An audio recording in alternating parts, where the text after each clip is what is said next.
On poursuit ce Lex Insight en parler du seuil de franchise de TVA pour les micro-entrepreneurs avec mon invitée Nathalie Habibou, avocate au sein du cabinet Arsène. Nathalie Habibou, bonjour. Bonjour Arnaud, merci pour l'invitation. Nous allons nous intéresser à la question du seuil de franchise en base de TVA pour les micro-entrepreneurs. Pour commencer, pouvez-vous nous expliquer en quoi consiste précisément ce régime de franchise en base de TVA pour les micro-entrepreneurs en France et quel était son fonctionnement avant le 1er janvier 2025 ?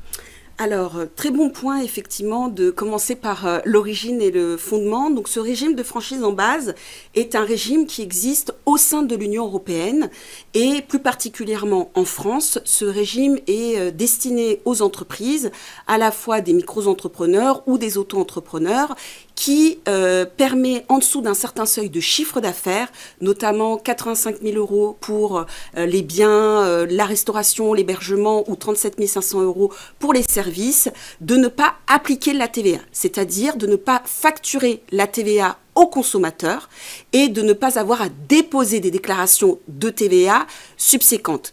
Bien évidemment, en contrepartie, il y a quand même un impact, naturellement, du fait qu'on ne facture pas de TVA. L'entrepreneur n'a pas la possibilité de récupérer la TVA sur ses dépenses. Après, le régime est très complexe aujourd'hui, dans l'état actuel, on va dire, de la loi, puisqu'il y a plusieurs seuils qui varient selon les secteurs d'activité, notamment d'où on va dire la nécessité de simplification qui avait été portée dans le cadre de la loi de finances pour 2025. Alors on a vu les différents seuils au niveau français. La loi de finances pour 2024 a transposé une directive européenne du 28 février 2000 qui instaure un régime de franchise de base au niveau européen à compter du 1er janvier 2025. Dans ce cas, comment coexistent les deux systèmes nationaux et communautaires européens ?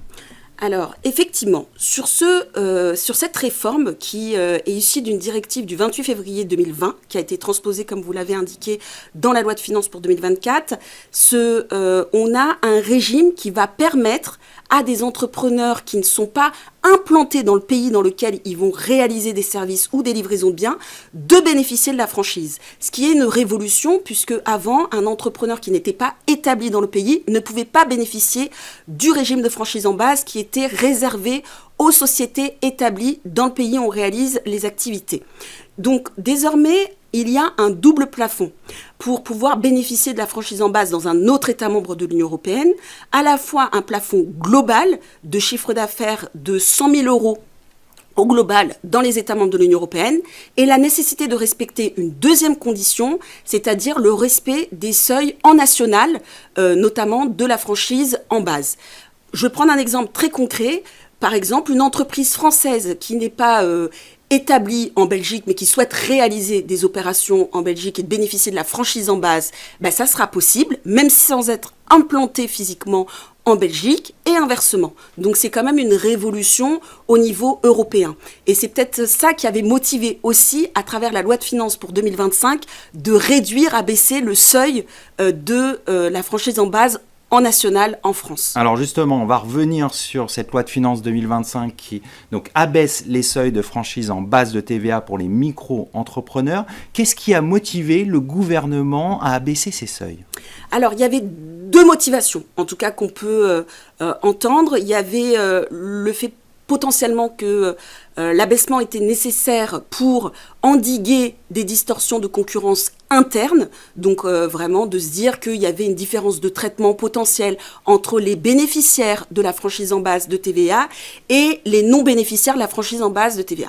Mais on a pu le voir à travers le rapport de la Commission des finances notamment, qui avait été, on va dire, dirigé par le député Paul Midi, qu'en réalité, c'est pas un débat sur la TVA, puisqu'en TVA, il y a une certaine neutralité, puisque l'opérateur, et ça c'est un point qui n'est pas souvent souligné dans le cadre des publications, c'est aujourd'hui le régime de franchise en base est de droit pour les personnes qui sont en dessous des seuils, mais les opérateurs ont la possibilité d'opter pour la TVA.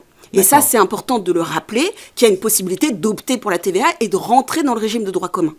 Donc, ce sujet de distorsion de concurrence interne, voilà, faut le nuancer. D'accord. À mon avis, on a plus probablement des sujets économiques entre les bénéficiaires des auto-entrepreneurs et leurs droits et les entrepreneurs classiques, mais ça c'est un pas. Et un autre volet, c'était la distorsion de concurrence sur le plan européen, de se dire que en abaissant les seuils, ça permettait d'être dans un contexte un peu plus favorable au niveau économique et de pouvoir en fait faciliter les transactions au sein de l'Union européenne.